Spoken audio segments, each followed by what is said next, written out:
بر پیکر عالم وجود جان آمد. صد شکر که امتحان به پایان آمد. از لطف خداوند خلیل الرحمن یک عید بزرگ به نام قربان آمد.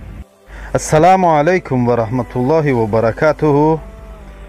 دوستان و برادران عزیز، شما و اهل و پیوندانتان را با فرارسی عید سعید قربان صمیمانه تبریک و مبارکباد نموده از درگاه خداوند یکتا مغفرت گناهان، هدایت و استواری در دین، سعادتمندی دنیا و آخرت را تمنا می نمایم. بگذار خداوند بزرگ از برکات این لحظه های مبارک همه ما را برخوردار بگرداند. عید قربان آمد و در مکه حج اکبر است.